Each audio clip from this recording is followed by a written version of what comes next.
Olá pessoal, estamos de volta aqui para continuar nosso papo com o professor Marcelo Amaro Wesby, especialista em bovinocultura de leite. O assunto que a gente está falando com ele é eficiência na bovinocultura de leite. Vamos esperar o pessoal retomar aí para a gente continuar nosso papo. Tem ainda vários assuntos para a gente conversar com ele. Vocês podem continuar enviando pergunta.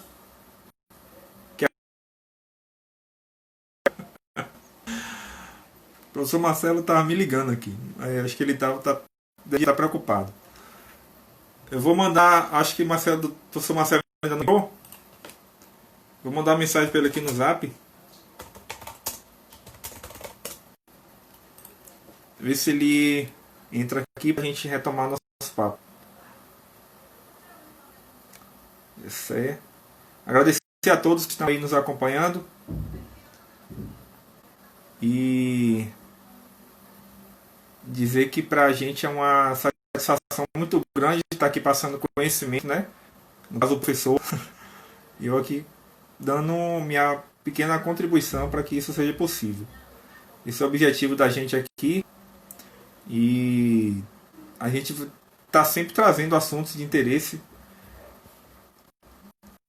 do setor produtivo aqui da Bahia, né? O professor Marcelo já está aqui mandando. Ele está estabelecendo conexão. Aí, deixa eu ajeitar minha câmera. E o celular. E aí, me ouve? Beleza, professor? Normal, tranquilo. Tudo ok. Então nós estamos aí. Até meia-noite. Vamos lá.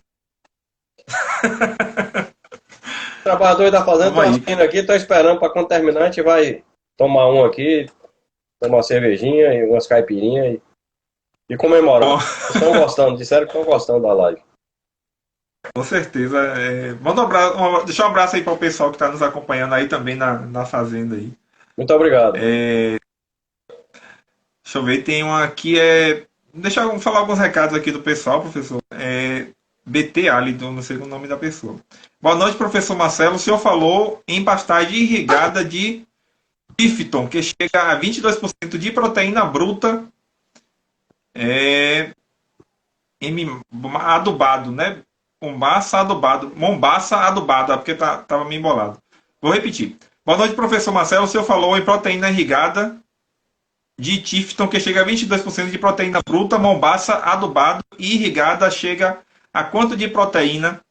Sóstenes Batista de Cotegipe. Compreendeu a pergunta, professor? Compreendi. Sóstenes, né? Sóstenes Batista de Cotegipe. Obrigado. Muito boa a sua pergunta, Sóstenes. Segundo, eu tenho duas referências em relação a que eu sigo, né? Uma em relação a Palma, que é Paulo Suassuna. Para mim é uma grande autoridade.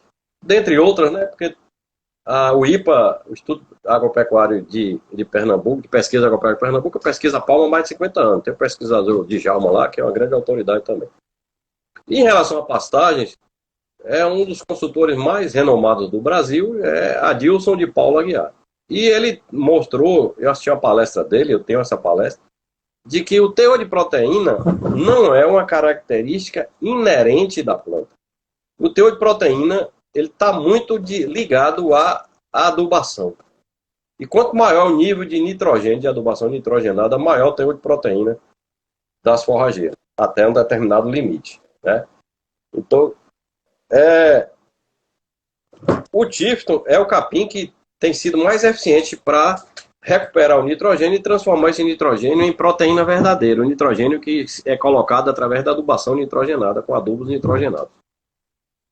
Mas no Mombaça, as análises que eu já vi, chega a 18% de proteína bruta. E vai depender do nível de adubação. Porque a adubação se faz em função da lotação desejada. Né? Na verdade, em função da capacidade de suporte desejada. Então, você pode adubar para botar duas unidades animal por hectare. Uma unidade animal é um animal com 450 kg de peso vivo, que é mais ou menos uma vaca, né? De 450 quilos de peso vivo, que são 15 arrobas. Pode adubar para 2, para 3, para 4, para 5, para 6, para 10, para 12 no verão. né? Porque a produção de capim depende de 4 fatores, que é luz, e luz está relacionada à intensidade da radiação, e tem outro fator que é a quantidade de horas de luz por dia. Então, um dia que o céu está de brigadeiro azul, então tem muita radiação, e o dia é longo, como é o dia, se eu não me engano, 23 de dezembro, que é o dia do solstício de verão, que é o maior dia do ano, aí você tem a fotossíntese máxima, você tem temperatura alta, você tem muitas horas de luz, o sol nasce bem cedo, se põe mais tarde, você tem mais horas de luz.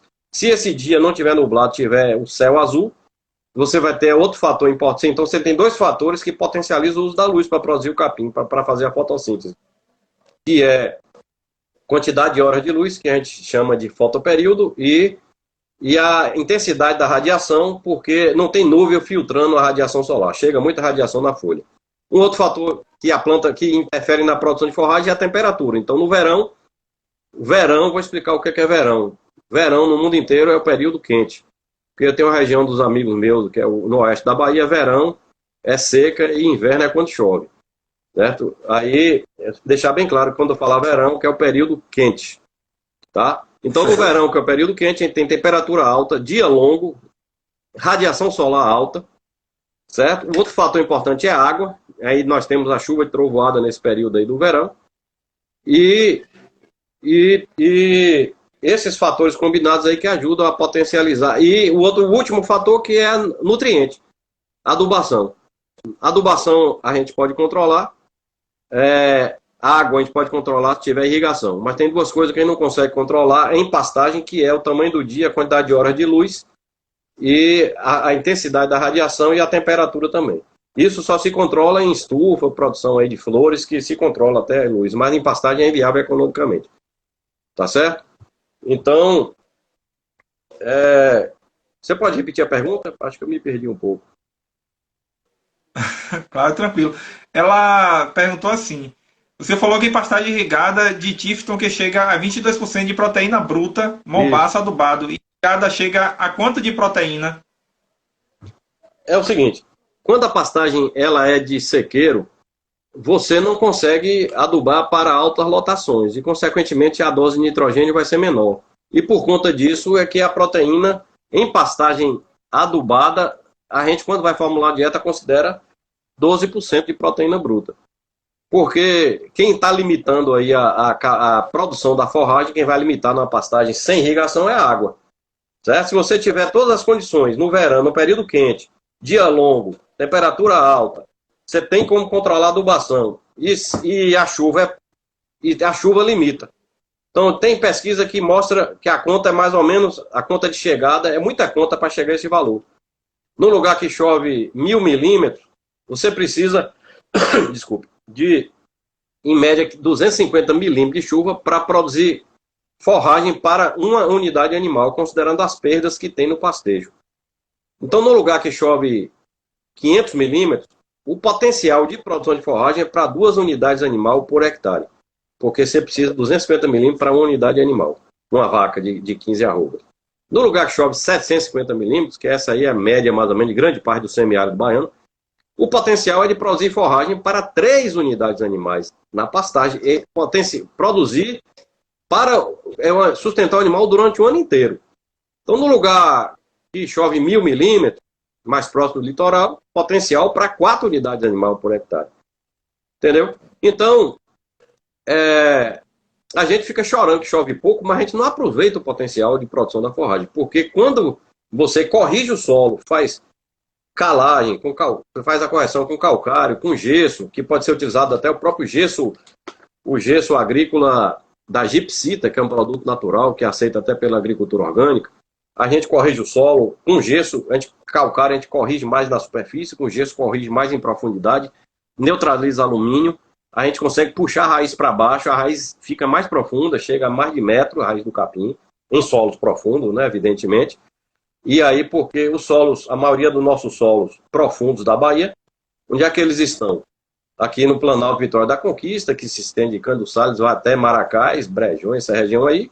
Nós temos os tabuleiros costeiros, que são solos do litoral, planos, E nós temos os solos mais... Chapada Diamantina, que tem muito solo profundo, certo? E no oeste da Bahia, principalmente no Cerrado, certo? E Certo. com exceção de uma mancha de solo que tem, eu conheço a Bahia toda.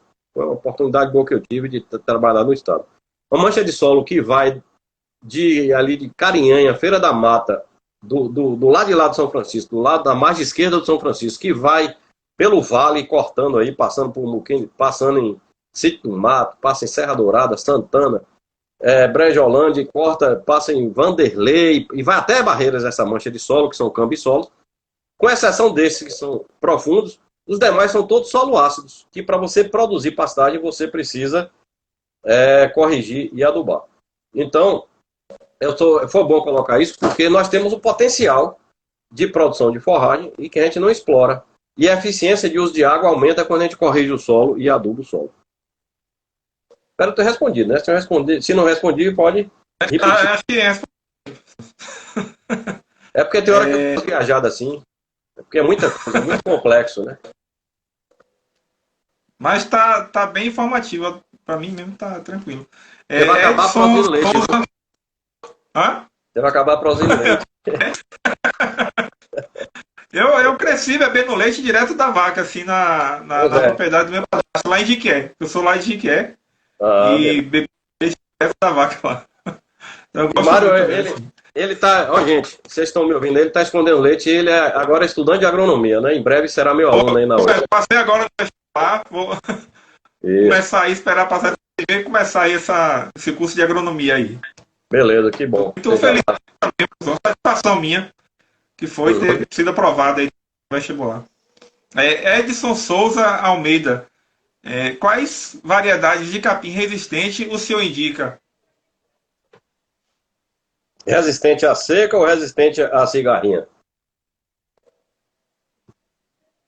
Isso aí ficou claro. Vou passar para outra pergunta. Deixa eu responder as duas.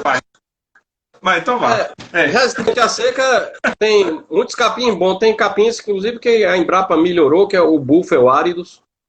Né? Esse é um capim muito bom, que é resistente à seca. Mas ele é mais exigente de fertilidade. E, portanto, ele só vai... A cigarrinha? Resistente à cigarrinha, então... Os que não são resistentes, eu vou pegar assim do pior para o melhor. Braquiária decumbens, Braquiária rusiziense. Esses estão lá embaixo, no degrau da escada. Né? O búfalo comum, esse búfalo que é o mais comum na caatinga também, altamente vulnerável à cigarrinha e também à lagarta, né? O búfalo. Aí de tolerante à cigarrinha, aí tem Braquiária brisanta, Brisanta marandu e outras espécies de Braquiária. O capim... O mombaça, ele é tolerante, a cigarrinha ataca ele, mas ele bem nutrido, eu tenho muito mombaça aqui na fazenda, e bem nutrido, a gente produz para as vacas e para a cigarrinha também. Ele não atrapalha tanto, não. Então, para a região que chove mais, o mombaça, por exemplo, para a região que chove aí a partir de 800, 900 milímetros, ele vai bem sequeiro também, 900 milímetros. Nós temos aqui um vizinho que tem mombaça em sequeiro, produz bem. E eu também tenho uma área de mombaça de sequeiro que produz bem, há 10 anos implantado, há 10 anos nós estamos 10 anos de seca praticamente, e ele está lá muito bem estabelecido. O mombaça em área agora são capins exigentes de fertilidade. Tá certo? E resistente à seca, para a região mais aí de cerrado, região de solo ácido, tem o urocloa e tem também o capim... Rapaz, não esqueci o nome agora. Mas eu vou lembrar o nome daqui a pouco. Daqui a pouco se eu lembro. Marcelo Dias Sampaio, em relação a fornecer cevada na dieta da vaca, o custo-benefício é viável? Se tiver perto da indústria de cerveja, é viável sim, porque a cevada ela é praticamente um concentrado. Ela tem fibra muito boa e tem proteína e energia. E quem vai dizer, porque a cevada tem 80% de água. Então quem vai dizer é a distância. Aí você tem que sentar com o técnico que orienta, fazer os cálculos. Numa tonelada de cevada só tem 200 quilos de matéria seca, que é o que efetivamente vai alimentar o animal. E 200 kg de matéria seca, você obtém mais ou menos, aproximadamente 222 kg de milho misturado com soja, por exemplo. Então você tem que fazer a conta, certo? E ver quanto cada um está fornecendo de nutrientes para ver o que sai mais barato. Para quem está próximo à indústria da cerveja, quem está aí na região do Portal do Sertão, quem está próximo a Lagoinhas, Litoral Norte, quem está aí no raio de 100 km, 200 talvez no máximo, pode ser uma grande alternativa. Conheço vários produtores dessa região aí que utilizam cevada. O que eu não acho que é viável, por exemplo, é que eu já vi com o meu amigo Darlan, quero mandar um abraço para ele, que ele está participando. Eu vi aqui no WhatsApp que ele está postando uns mandacaruzinhos aí direto aí, que é meu apelido esse mandacaru, né? Aí eu fui com o Darlan em Serra do Ramalho, deve ficar aí uns 800 quilômetros da cervejaria e o pessoal fornecendo cevada lá em Serra do Ramalho. Então aí não é viável, é mais viável o cara plantar palma, que é rica em energia, não tem tanta proteína, mas tem muita energia, e fornecer para o gado. Entendeu? Porque a palma tem 10% de matéria seca, mas você produz, não precisa comprar, e produz em altas produções, se cuidar direitinho e se adubar. Então,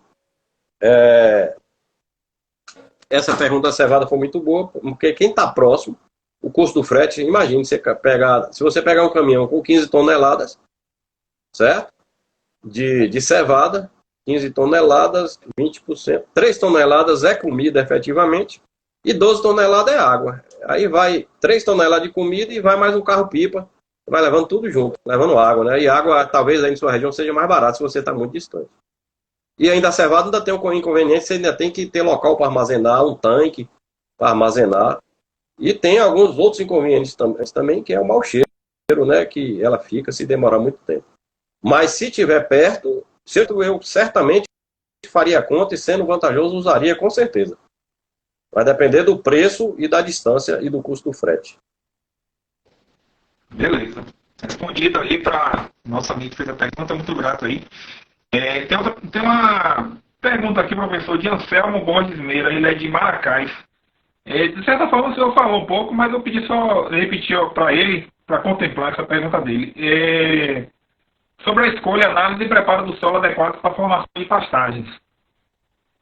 Como que deve ser feito? Preparo do solo. Escolha, análise e preparo do solo adequados para a formação de pastagens. Certo. Anselmo, muito obrigado pela pergunta, muito boa a sua pergunta. Maracás. Anselmo, né, de Maracás. Isso aí. Para a gente preparar o solo, a primeira coisa é a gente escolher da área. A gente tem que avaliar a questão de drenagem, se essa área não alaga, a profundidade, escolher uma área boa para formar o solo, o relevo também. Mas se é uma área que permite a mecanização, a gente fica mais barato a gente formar a área mecanizando. Então o primeiro passo é coletar amostra de solo na área. E aí é bom estar sempre orientado de um técnico de ferramentas boas para coletar essa amostra. Na coleta da amostra, na amostragem, a gente deve escolher uma área homogênea e coletar no mínimo 20 subamostras ou amostras, que a gente chama de subamostra ou amostra simples, para formar a amostra composta. Aí coloca tudo isso no saco plástico, essa amostra encaminha para um laboratório que determine fósforo em resina, essa é a nossa orientação, que faça fósforo em resina. Isso é fundamental. Qualquer laboratório certificado, por exemplo, pelo Instituto Agronômico de Campinas, que tem o controle de qualidade do IAC, faz fósforo em resina. E alguns outros laboratórios, se você pedir, ele faz também em resina. Porque é mais caro um pouco a análise, né? Negócio de R$10, R$15 a mais a determinação de fósforo em resina. E que faça enxofre também, porque o enxofre é fundamental para a nutrição da planta, é um macronutriente, e a gente usa essa informação, teor de enxofre, na recomendação de adubação, para fornecer enxofre para a planta. E esse enxofre pode ser fornecido, inclusive, através do gesso agrícola natural, que é a gipsita, que é um produto, é uma rocha moída da Serra do Araripe, aí, se não me engano, em Pernambuco. Então, o primeiro passo, coletar de amostra de solo e encaminhar para um laboratório que determine fósforo em resina e que determine também enxofre. Isso é fundamental para a gente fazer o programa de adubação. Coletada a amostra de solo, passar a amostra de solo, o resultado para o técnico, e para o técnico verificar se precisa corrigir o solo com calcário, por exemplo, e com gesso. Porque, se for mecanizar, a gente precisa aproveitar a oportunidade. Se for mecanizar e arar ou gradear, passar o arado e uma grade niveladora, ou passar uma grade aradora e depois uma grade niveladora, a gente precisa aproveitar essa oportunidade de aplicar o calcário antes da mecanização, antes de movimentar o solo. Porque o calcário, o cálcio do calcário, o cálcio é um elemento pouco móvel. O calcário demora muito tempo para descer se a gente aplicar por cima, em superfície, principalmente se o solo tiver pouca matéria orgânica. Em solos que tem mais matéria orgânica, como a pastagem já formada, bem cultivada, que já está sendo bem trabalhada, ou nas áreas de plantio direto que tem aí no Brasil todo, cerrado, que tem muita matéria orgânica, muita raiz, né? As raízes morrem, aquelas galerias que ficam da morte das raízes, fazem com que a água infiltre e leve junto o calcário diluído na água. Né? A minhoca faz galerias que arrastam esse calcário para baixo. Mas quando o solo é pobre em matéria orgânica, e a gente geralmente vai implantar a pastagem, geralmente é ou então fazer uma reforma, geralmente a matéria orgânica está baixa. Aí se você jogar calcário por cima, ele vai demorar muito tempo para descer. Anos para descer e neutralizar e corrigir pH, elevar o pH e neutralizar alumínio, que é tóxico para as plantas em profundidade maiores.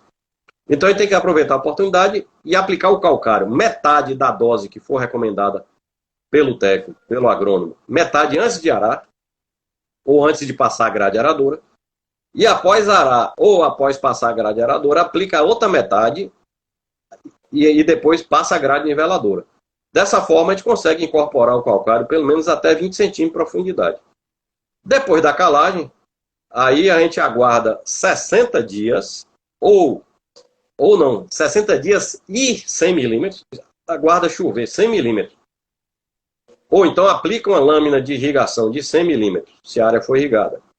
E espera aí 60 dias para esse calcário reagir, ele precisa de pelo menos 100 milímetros de chuva ou de irrigação para reagir, aí depois a gente entra com a dose de gesso.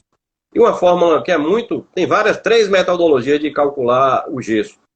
E uma das mais práticas e mais utilizadas é você aplicar depois 25% da dose de calcário você aplicar em gesso, para corrigir também para fornecer enxofre. Existem duas fontes básicas de gesso. Existe o gesso, que é a gipsita, que é uma rocha, escreve GYPSIT. Quem quiser pesquisar, gipsita, Serra do Araripe, tem inúmeras indústrias que vendem, é muito barato, R$40 a tonelada a granel lá. O que encarece um pouco é o frete. Barato. Calcário aqui na região é R$80, R$100 a tonelada a granel. Então a gipsita é metade do preço do calcário. Aí lá na fábrica, né? E tem outra fonte de gesso que é subproduto da produção de adubo de super triplo, de adubo fosfatado. Esse subproduto não é um produto natural, é um produto resultante do tratamento da rocha que dá origem ao super simples. Essa rocha rica em fósforo é tratada com ácido sulfúrico, e aí o ácido sulfúrico é H2SO4, né? E o SO4, que é o enxofre do ácido sulfúrico, reage com o cálcio que tem na rocha com gesso e forma o sulfato de cálcio, que é o gesso. Então tem duas fontes de gesso. Então aplicou o calcário, aplicou a lâmina d'água, esperou chover, e depois que chover 100 milímetros, espera 60 dias, aí aplica o gesso. E aí depois inicia o processo de adubação. Mas, uma vez aplicado o calcário, você já pode iniciar o processo de implantação da pastagem. Aplicou o calcário, arou. Metade do calcário arou. Aplicou outra metade do calcário, gradeou. Pronto, está pronto para iniciar o plantio. Você faz o plantio, faz uma adubação de plantio, né? Inicial, principalmente com fósforo, que é muito importante para a arrancada inicial da planta, que o fósforo ele é muito importante para a formação de raiz, né? E para a respiração da planta. Tá? Então ele é fundamental para esse desenvolvimento inicial da planta. Faz a adubação e então preparo de solo, lembrando que todas as operações, aração, gradagem, devem ser feitas em curva de nível para conservar o solo. E essas orientações aí, o técnico, o engenheiro agrônomo, ele é o especialista nisso aí para poder orientar vocês, produtores. Professor, essa semana a gente fez uma live aqui sobre o uso do estilosantes, né? recuperação de solos arenosos, né, com um especialista, ele chamado Shunji Hisaeda. Ele é conhecido como japonês de estilosante, engenheiro agrônomo também. Aí ele faz um trabalho interessante no oeste da Bahia, também no Mato Grosso, lá em Campo Grande, Campo Novo dos Parecis. E eu perguntar para o senhor se o senhor já viu alguma experiência com estilosantes aqui na região da Bahia, ou em em outra área do Nordeste, né, de área de solos arenosos, se funcionou com o estilosante, que lá a experiência dele é que o estilosante tem contribuído para formar uma espécie de mini fábrica de nitrogênio, para fixar o nitrogênio, né, no solo. Excelente pergunta. O estilosantes é uma leguminosa, é uma planta que tem uma característica, as leguminosas, elas têm a característica de fazer simbiose, que é uma parceria com algumas bactérias do solo, do gênero Rhizobium, que elas conseguem tirar nitrogênio do ar e fixar na planta. Deixa eu explicar mais ou menos o que é isso. O ar que a gente está respirando agora, ele tem 80% de nitrogênio na forma N2. São dois átomos de nitrogênio ligados entre si. Nessa forma N2, a planta não consegue absorver o nitrogênio que tem no ar. Só para você ter ideia, então ele tem 18% de nitrogênio, 80% de nitrogênio, 18% de oxigênio, O2, dois átomos de oxigênio, e 2% são outros gases. Essa é a composição média do ar atmosférico aqui no planeta Terra. Esse nitrogênio, quando chove chuva de trovoada, a descarga elétrica do raio, do relâmpago, ela consegue, essa descarga elétrica, ela parte o átomo, a molécula de N2 de nitrogênio e separa os dois nitrogênios. Fica o nitrogênio na forma elementar, na forma de átomo. Esse nitrogênio se combina, é o N, né? Se combina com o oxigênio que tem no ar e forma nitrato, NO3, que cai com a chuva. Então, na época das trovoadas, chuva de relâmpago, a atmosfera ela contribui com a adubação nitrogenada para as plantas. Não é à toa que a vegetação na época das águas, na época de chuva de trovoada, é muito grande. São vários fatores aí contribuindo. Temperatura alta, fotoperíodo, ou seja, comprimento do dia longo, o sol nasce 5h30 da manhã, se põe 7 da noite, muitas horas de luz incidindo sobre a folha para a planta fazer mais fotossíntese, intensidade da radiação solar, a água, e ainda vem de graça aí a adubação com nitrogênio e com enxofre. Então o nitrogênio ele cai com a chuva na forma de nitrato, que é a forma que a planta mais absorve, na forma de nitrato. E o enxofre cai também, o enxofre que ele sobe, o enxofre que ele vai para a atmosfera em função da queima de combustíveis fósseis, da queima de gasolina, de óleo diesel, da queima de palhada, da queima de pastagem, da queima de lenha, dos fornos, das indústrias. O enxofre, ele sobe e fica na atmosfera. Não sei se você, Mário, é mais novo, mas não sei se já ouviu falar da chuva ácida de Cubatão. Então, lá em Cubatão, a chaminé das indústrias jogava tanto enxofre para a atmosfera que quando chovia, reagia o enxofre com a água, caía ácido sulfúrico e a chuva ácida saía corroendo tudo. Então, em fazendas que estão próximas à região industrial, normalmente nem se recomenda adubação com enxofre. Fornecer enxofre como adubo, porque a própria atmosfera já contribui. Então, a entrada, as formas que tem da pastagem receber nitrogênio é da atmosfera, esse nitrogênio N2 que está no ar, e essas bactérias que tem no estilosantes, que tem no andu, que tem no feijão, que tem na leucena, que tem todas as leguminosas, são essas plantas que produzem vagem, né, que são leguminosas, essas bactérias fazem uma associação com a planta, elas ficam lá na raiz, elas se alimentam dos açúcares que a planta produz na fotossíntese e se reproduzem. E tiram o nitrogênio do ar, se alimenta do açúcar, sintetiza aminoácido, depois ligam os aminoácidos e elas sintetizam a proteína. Quando essas bactérias morrem, aí já é uma proteína orgânica. Quando ela tirou do ar e formou o nitrogênio, formou a proteína, porque para formar a proteína precisa de nitrogênio. O nitrogênio é como se fosse o tijolo da parede, certo? Para formar a proteína. E para o nitrogênio entra na composição do tijolo. E para unir um tijolo no outro, precisa do enxofre, que funciona como a argamassa. Então a gente não consegue sintetizar proteína sem nitrogênio e sem enxofre. É por isso que quando a gente usa cana com ureia, ainda não é só cana com ureia, é cana com ureia mais sulfato de amônio, que o sulfato de amônio é a fonte de enxofre para você sintetizar proteína. Então, voltando ao estilosantes, ela é uma planta que se associa com essas bactérias e extrai nitrogênio do ar, que a planta não consegue absorver, e depois libera esse nitrogênio para a planta absorver. E a contribuição é grande, né? Principalmente em solos de cerrado. Solos de cerrado são solos ácidos, arenosos e muito pobres. E os estilosantes ajudam muito nisso aí. Porém, em pastagens adubadas, ele não consegue concorrer.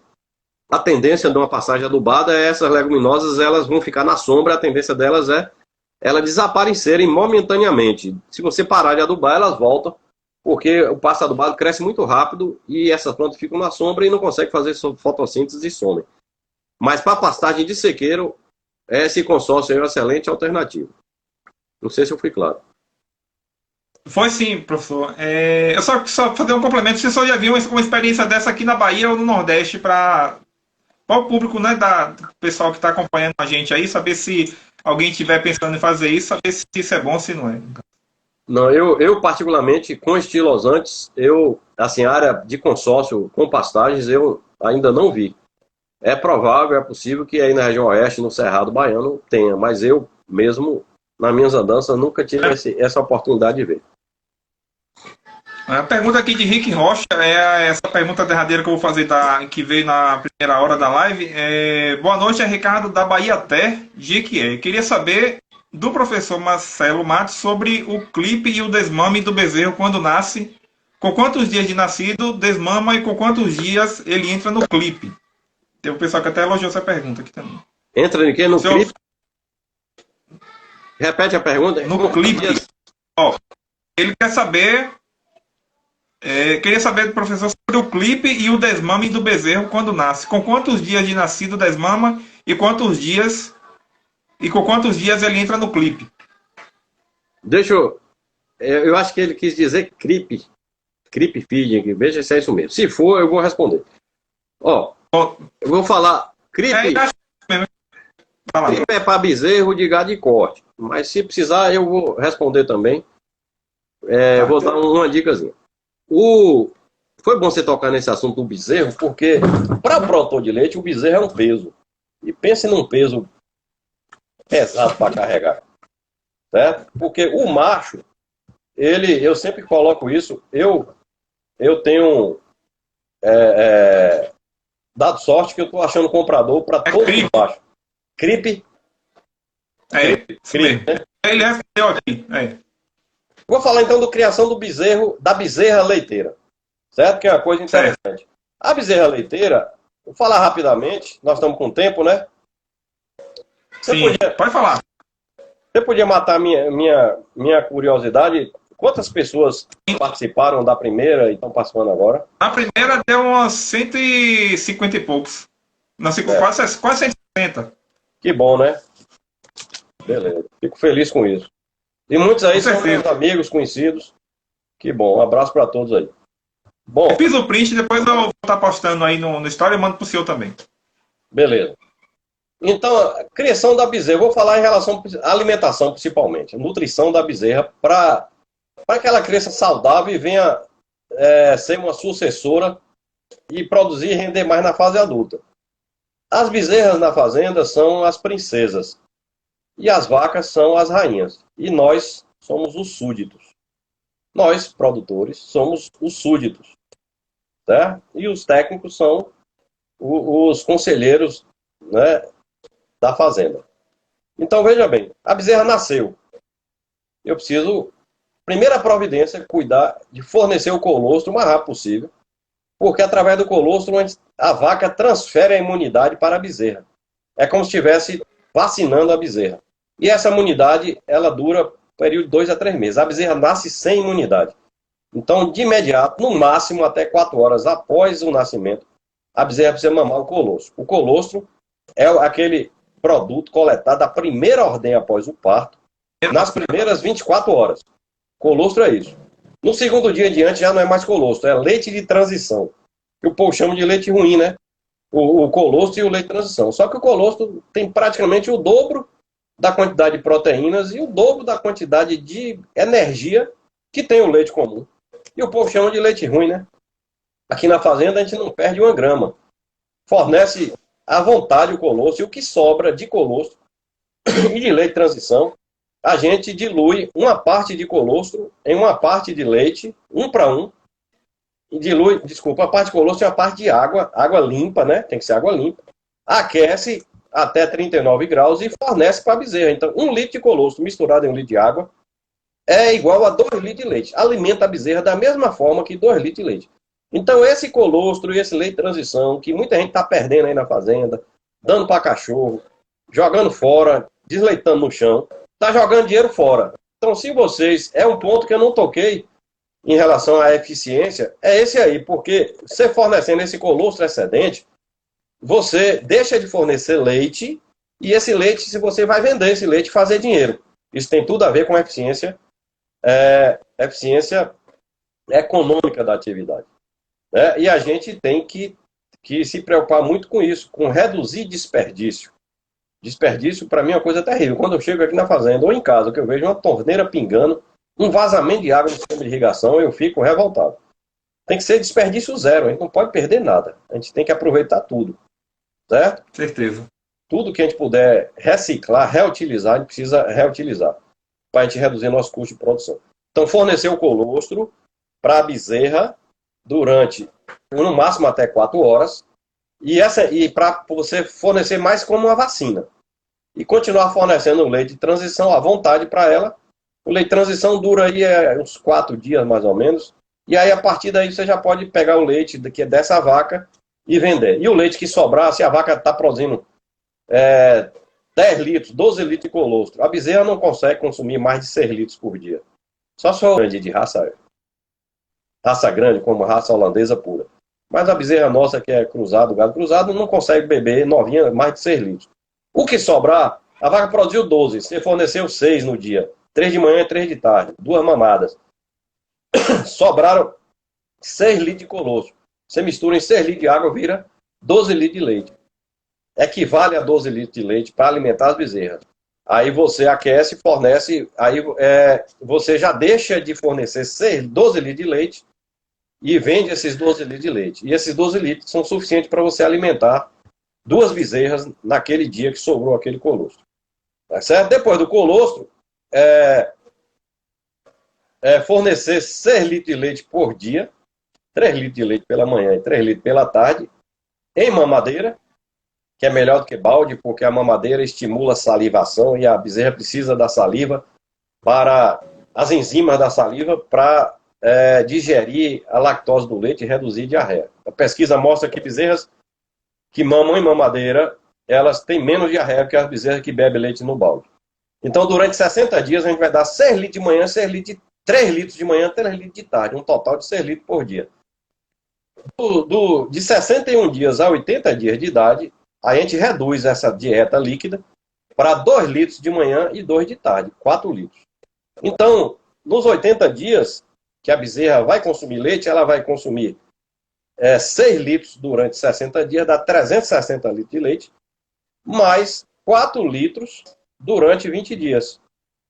4 vezes 2, 80 litros. 360 mais 80, 440 litros de leite. Se o leite custar R$1, se o produtor estiver vendendo a R$1, só o leite, para ele desaleitar essa bezerra, a gente chama de desmamar, mas a desmama a gente recomenda que faça imediatamente após o parto. E forneça leite na mamadeira, para você ter o controle exatamente de quantos litros a bezerra está consumindo. Porque para você criar bem para a princesa virar rainha, ela precisa consumir 6 litros de leite durante 60 dias, mais 4 litros de leite durante 20 dias, que dá 440 litros de leite. Essa dieta líquida tem que fracionar metade pela manhã, metade pela tarde. Então, nos primeiros 60 dias, 3 de manhã, 3 de tarde, e de 61 a 80 dias, 2 de manhã e 2 de tarde. Certo? Para você ter senão é melhor não criar. Nasceu, você dá de presente, é melhor do que criar mal criado. Porque o macho, por exemplo, vamos fazer a conta do macho. Então, se você estiver vendendo leite a R$1, só o leite que esse bezerro mamou, ele já está com... já o valor desse leite a R$1 é R$440. Além de leite, a gente ainda deve disponibilizar concentrado. Teve uma pergunta aí de concentrado, né? Um concentrado formulado próprio para bezerra, né? Que aí o técnico tem que saber formular a quantidade de alimentos que vão compor, a quantidade que vai compor esse concentrado. Geralmente a gente usa farelo de soja, milho moído e sal mineral no concentrado das bezerras. Aí fornecer à vontade. Eu forneço aqui desde o primeiro dia, a gente recomenda isso. Nasceu, ele vai ficar num piquete que tem pastagem e que tem concentrado à disposição. Aí os maiores já estão lambendo o concentrado, ele vai aprender a lamber, no primeiro dia não vai lamber quase nada, mas com os 80 dias ele já deve estar, essa bezerra já deve estar consumindo aí uns 800 gramas de concentrado. Aí está na hora de desaleitar ela. Porque se ela já estiver consumindo 800 gramas de concentrado, você pode cortar a dieta líquida, o leite, e fornecer, e aumentando aí o concentrado até 1,6 kg, mais ou menos, dependendo do concentrado. Fazer a dieta para atender. Porque 1 kg de concentrado substitui com vantagem 3 litros de leite. E ele custa mais ou menos o preço de 1 litro de leite. Certo? Então é mais vantagem a gente dar o concentrado para a bezerra do que dar leite. Porque leite é caro, é um produto nobre. Quem tem que beber o leite é a gente. Para a bezerra a gente fornece nesse período aí de 80 dias que não tem jeito, ela tem que consumir. Porque é muito caro criar bezerro com leite. Não sei se eu fui claro. Então disponibilizar o concentrado e pastagem de boa qualidade para a bezerra já a partir do primeiro dia de vida. Certo? Eu aprendi uma coisa com meu amigo Danilo Reis. Quero até mandar um abraço para ele se ele estiver participando. Danilo Reis é médico veterinário, produtor de leite aí em Tanquinho. Próxima feira. Ele não gosta que a gente fala que é Tanquinho de feira, não, porque o povo de lá não gosta, né? Em Tanquinho, e médico veterinário e presidente da Bahia Leite. Uma coisa que ele me ensinou: os bezerros novos, novinhos, eles nascem sem imunidade. Aí ele mama o colostro, adquire uma imunidade temporária que dura de 2 a 3 meses. Nesse período, logo de imediato, ele precisa ter contato com o carrapato, para ele já começar a desenvolver a imunidade dele ao carrapato, para a gente evitar aquele problema da doença chamada tristeza bovina, maltriste, babesiose, anaplasmose, piraplasmose. É uma somatória de doença aí que mata, causa anemia profunda e mata o animal rapidamente. Então depois que meu amigo Danilão me recomendou isso aí, eu não me lembro quando foi que a gente perdeu uma bezerra aqui com esse problema de tristeza bovina, né? Então o bezerro precisa ter contato já com pastagem, para ele já começar a consumir pastagem para virar ruminante, ter contato com pastagem para ele ter contato com o carrapato. O carrapato está na pastagem, né? 95% está na pastagem. E só 5% está no gado. Ter contato com o carrapato para que o carrapato inocule, né, o agente causador dessa doença. Para que, como ele já tem a vacina da mãe, ele já começa a desenvolver a imunidade dela. A bezerra já começa a desenvolver a imunidade dela. E precisa também já disponibilizar concentrado. Então, quanto mais rápido a bezerra remoer, virar ruminante, ruminar, remoer, como o povo fala na roça, mais rápido eu posso tirar o leite dela. Então, quanto mais rápido tirar o leite dela, mais barato vai ficar essa bezerra para mim e mais dinheiro eu vou ganhar. Tá certo? Então, agora a pergunta tem uma relação com o CRIP. CRIP é um sistema de separação. Você fornecer concentrado para bezerros que são criados mamando na mãe, soltos para grade de corte, em que você faz um cercado e bota um varão mais na altura que o bezerro consegue passar por baixo, mas a vaca não consegue. Então, no centro daquele pasto, geralmente ele perde a água, coloca o coxo concentrado à vontade para os bezerros consumirem. Os bezerros e a bezerra de gado corte consomem. Só que a vaca tem vontade de entrar, mas não consegue entrar, porque ela não consegue mergulhar por baixo da cerca. Certo? Aí no gado de corte, as mamas têm sido feitas aí. O ideal é já colocar à disposição o mais rápido possível, para você porque quanto mais rápido, pode botar logo de imediato. O bezerro já começar a lamber aos pouquinhos, vai aumentando a disponibilidade no coxo para ir aumentando o consumo. Porque no início ele consome muito pouco, mas se o bezerro mama leite e vai aprender a comer o concentrado, ele vai desapegando mais da mãe e ele desenvolve mais rápido, porque além de leite ele está comendo concentrado, e você consegue aí apartar, e realmente apartar, separar ele da vaca aí com 6 meses, com 7 arrobas, com 8 arrobas, e desocupar a vaca, porque geralmente o gado de corte tem grande dificuldade de emprenhar, certo? E se ela já tiver prenhe, você separar ela do bezerro para que ela se prepare para o próximo parto. Tá certo? Mas a criação de bezerras é uma coisa fundamental. E a estratégia é, o mais rápido possível, parar de fornecer o leite, a dieta líquida, porque é muito cara. Agora faz a conta do bezerro, do macho, o gabiru, né? Filho de cavalo do cão com caranguejeira, aquele bicho que nasce zoiudo, cabeludo, barrigudo. Aí você fornece 440 litros de leite. A R$1 dá R$440. No primeiro dia ele não come nada de concentrado, mas com 80 dias ele já está comendo 800 gramas. Na média, ele vai comer 400 gramas durante 80 dias. Dá 32 quilos de concentrado. A R$1 dá mais R$32. Então, 440 com 32, R$472. Só o concentrado e o leite que esse bezerro mamou. Mas aí, na hora do dia que ele nasceu, você curou o umbigo, gastou um pouco ali de iodo e tal. Vamos supor, aí tem outros custos de mão de obra, ele chegou R$500. O custo de você desaleitar o bezerro. Do dia daí em diante ele não vai mais beber leite, só concentrado. Um bezerro, eu peso bezerro e vaca aqui, toda vez que a vaca pare, no dia que pare, mamou o colosso, vai para a balança. Pesa a vaca e pesa o bezerro. Para que eu peso a vaca? Para eu saber o peso dela, para calcular a dieta dela em função do peso, porque a mantença dela depende do peso. Quanto mais pesada, mais ela come, mais exigente é. E pesa o bezerro, a bezerra, o bezerro não pesa não, pesa a bezerra, o bezerro a gente pesa também, mas dá só uma vez, só na hora que nasce.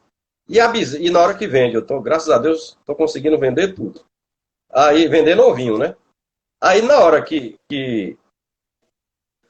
a gente pesa a bezerra e pesa a vaca, a bezerra eu peso para monitorar o ganho de peso. Mensalmente a gente pesa, joga na planilha e calcula o ganho de peso, porque ela tem que ganhar 600 gramas por dia para a gente emprenhar ela rapidamente, aí antes dos 18 meses. Quem cria a bezerra ou faz isso, ou então é melhor não criar.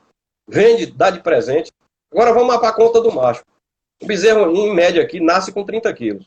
Com 80 dias, com tudo isso que eu fiz, dei 6 litros de leite durante 60 dias, mais 20 litros de leite durante mais 20 dias.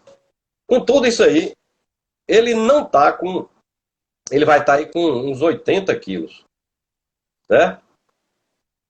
Vamos ajudar o bezerro. Vamos supor que ele esteja com 90 quilos. 3 arrobas. Quanto vale 3 arrobas de bezerro gabiru leiteiro? Eu estou vendendo aqui, na hora que nasce, desmamado, porque os meus são cruzados com Jesse, que é um animal espetacular.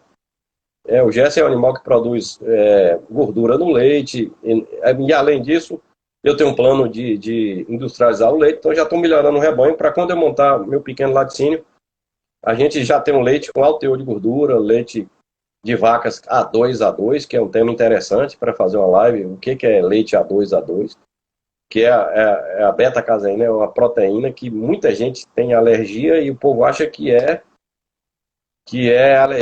alergia à lactose. Na verdade, não é alergia.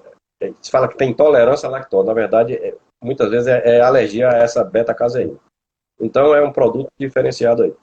Então, o bezerro a R$150 que eu vendo aqui só vale, com 90 quilos, só vale R$450. Eu tenho que fazer promessa para poder vender.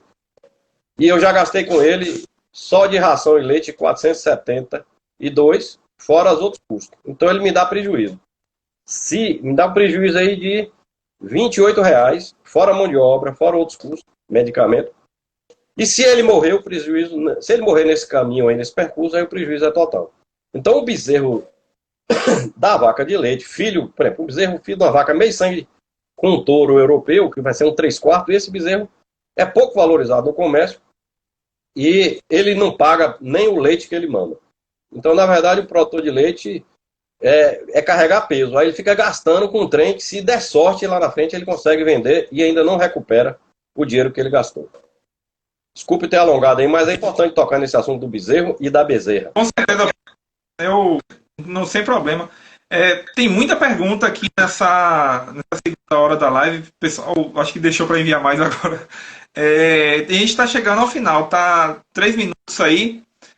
Aí assim, fica ao critério do senhor se o senhor quiser retornar para responder essas perguntas. Rapaz, eu fiz um compromisso com vocês, só posso ir até meia-noite, né? Então, beleza. Então a gente vai estar retornando, né? A gente faz mais um aí. Acho que dá para atender as perguntas aqui do pessoal, porque realmente é uma coisa que o pessoal necessita muito de informação, né? Principalmente para o produtor rural, quem está aí na lida no campo. E ver nessa oportunidade para estar tirando dúvida com relação aos problemas que ele enfrenta no cotidiano. É, Aí, por exemplo, o do Aras do Binho aqui, está perguntando qual a raça leiteira que melhor se adapta a esse tipo de pastejo rotacionado.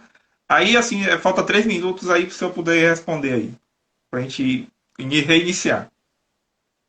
É, para o pastejo rotacionado, nós precisamos ter animais que tenham alta persistência de lactação. O que significa isso? É um animal que não seca o leite muito rápido, principalmente depois que emprenha. Então, os animais mais da raça mais azeboadas, eles têm essa característica de baixa persistência de lactação, ou seja, é difícil a gente conseguir aquela meta lá de 305 dias de lactação com o animal mais zebu. Então, seria um animal aí com grau de sangue variando de meio sangue a 3/4, certo? Das raças holandês e Jersey, parto suíço, dessas 3 raças aí. O parto suíço é uma raça muito grande, mas se você cruzar aí com Jersey, você diminui o tamanho também. Então, são 3 raças leiteiras e que seriam bem apropriadas para pastejar no pastejo rotacionado. Porque quando eu faço o pastejo rotacionado, eu faço, no mínimo, investimento em correção e adubação. Mesmo que seja sem irrigação. Então, eu preciso botar para comer ali um animal que produza bem, certo? Só para você ter ideia, nos trabalhos que eu tenho feito aí de consultoria, todos os trabalhos que eu já fiz até hoje, eu nunca encontrei pegando a análise solo, calculando a adubação e o custo, que é fundamental. Eu nunca encontrei nenhuma situação em que o custo da adubação ultrapassasse R$ 2 por unidade animal, ou seja, por vaca por dia. Então, no pastejo rotacionado, aqui, por exemplo, aqui em casa, a gente gasta a média disso aí. R$ 2 por vaca dia de adubação, só adubação. Se eu considerar aí mais R$ 1 de energia elétrica para essa pastagem, e a adubação eu mando através da água, através da fertirrigação, que aumenta muito a eficiência da adubação. Só o custo aí da adubação mais da irrigação vai para R$ 3 por vaca dia. Então eu não posso botar nessa área uma vaca de 5 litros de leite para pastejar. Eu tenho que botar uma vaca as vacas mais top, a vaca de início de lactação, para oferecer ela forragem de alta qualidade, com alto teor de proteína, entendeu? E para que ela para eu puxar o pico, desafiar ela, puxar o pico de lactação para cima. Então eu tenho que ser uma vaca que produza bem e que tem alta persistência de lactação. Então as raças eu citei aí. Tá bom. Então vai encerrar, né? Vai encerrar já. Aí eu vou finalizar logo para antes que corte o senhor na fala do. Ou antes que corte na fala do senhor. Aí, pessoal, a gente vai estar retomando a live, tá certo? Aí, só o tempo de eu salvar aqui, a gente já retoma, professor. Para responder, tá as perguntas aqui, a gente já volta. Até mais aí. Toma aí.